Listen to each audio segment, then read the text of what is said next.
హల్లెలూయా.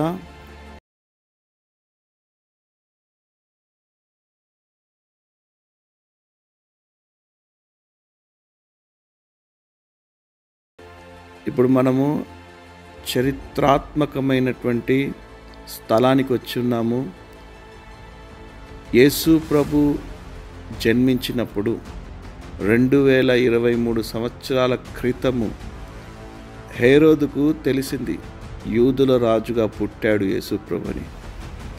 అప్పుడు హేరోదు పగబట్టి యేసు ప్రభుని చంపాలని యోచించి పన్నాగం పన్ని, అప్పుడు మత్తయి సువార్త 2వ అధ్యాయము 16వ వాక్యంలో తన సైన్యానికి ఒక ఆజ్ఞ ఇస్తాడు. ఏమనంటే, బెత్లెహేములోను దాని సకల ప్రాంతములోను 2 సంవత్సరములు మొదలుకొని తక్కువ వయస్సు గల మగపిల్లలని అందరినీ వధించమనేసి. వాళ్ళు చెప్పినట్టుగానే సైనికులు 223 సంవత్సరాల క్రితము 2 సంవత్సరాల లోపు పిల్లలందరినీ ఊచకోత కోసి భయంకరమైనటువంటి రీతిగా వారిని చంపాడు. అందుకే 17వ వాక్యంలో ఉంటుంది, అందువలన రామాలో అంగలార్పు వినబడెను, ఏడ్పును మహారోధనయు కలిగెను. ఎంతమంది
దేవుని ఎంతగానో స్తుతిస్తూ ఉన్నాను. మెస్సియా మినిస్ట్రీస్ తరఫు నుండి మీ అందరికీ మరొక్కసారి శుభాలు తెలియజేస్తున్నాను. Praise the lord.